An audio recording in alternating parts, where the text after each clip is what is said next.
What is going on, you people? Welcome to Smash Writing, another episode. And today, even though we are in the midst of celebrating Halloween, which, all jokes aside, you know it's Justin's favorite time of the year, favorite month. It's all scariness with him. And I'm sure the trend will continue even in Thanksgiving. But all jokes aside, I just got done finishing watching The Mandalorian Season 2, Episode 1, Chapter 9, titled The Marshal. Now, if you're a Star Wars fan, you've been waiting for today, and most likely a lot of you, not all, due to work, home life, and everything like that. So, before we go on from this video, because this is a review of Season 2, Episode 1, Chapter 9, The Marshal, please be advised, this is going to contain spoilers. Now, if you clicked off, please come back. Welcome back if you did. If you stay put, let's jump right into it. What made this show jump off at us is that they're using characters that are not Force users except the child, aka Baby Yoda, aka whatever. There's no name for that child yet. So there is, the season 1 was great. My biggest fear was going into season 2 was the show blew up, which I'm sure everybody thought it would because it's Star Wars, but in its own right, it blew up because it was just that good. Could they continue in season 2? Now, we know about the casting stuff. We know, there's going to be some big characters in this season. How big of a role they will play is to be determined. But nonetheless, it's a very fun thing to watch. This episode is about 58 minutes long.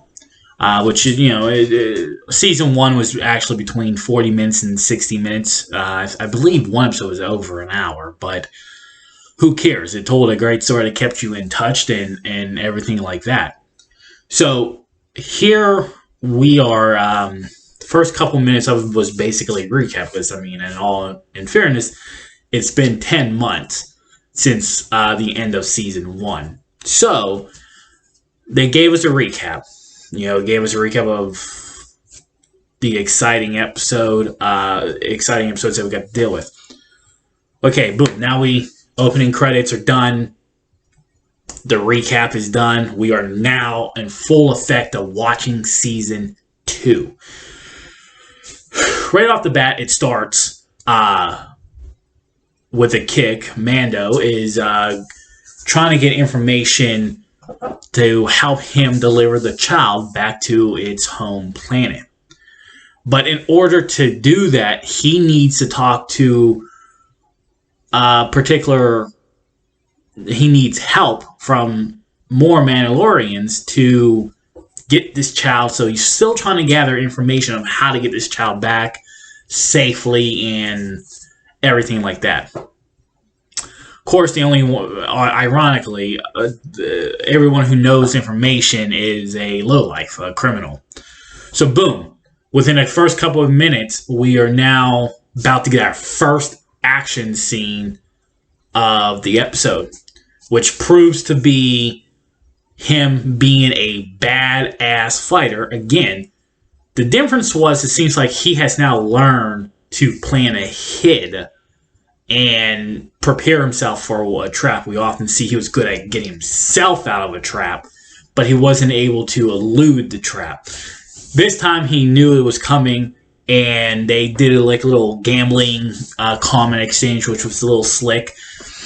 And he turned the tables, of course, using his armor and his fighting ability to fight off everybody.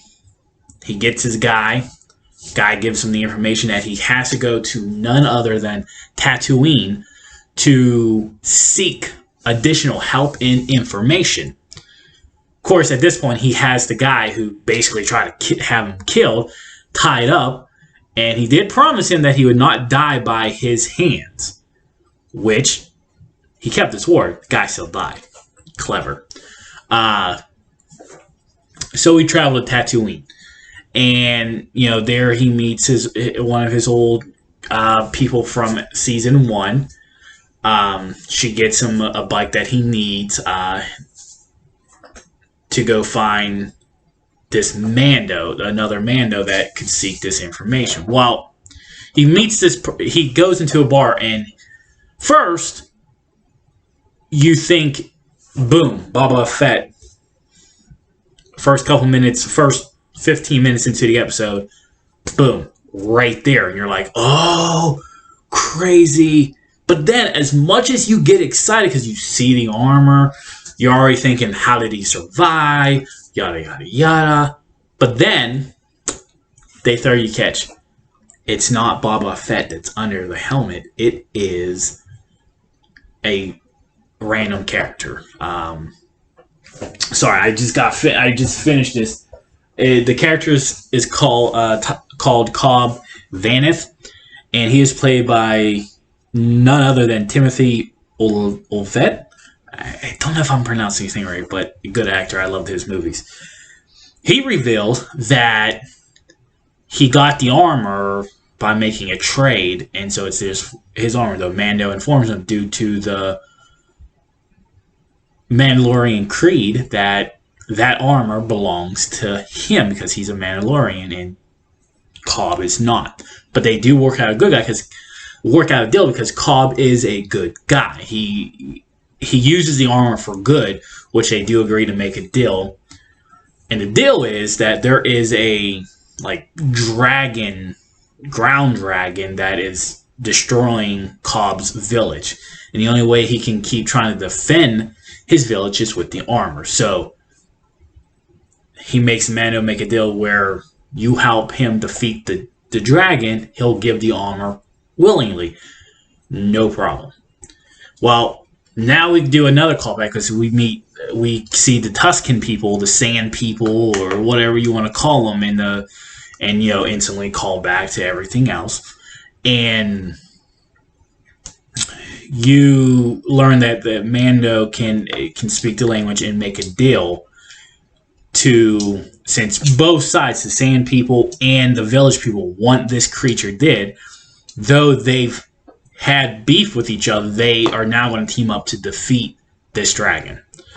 Dragon was not easily defeated by any means, but Cobb keeps his side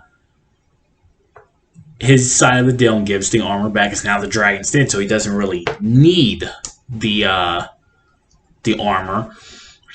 And the story ends. But wait.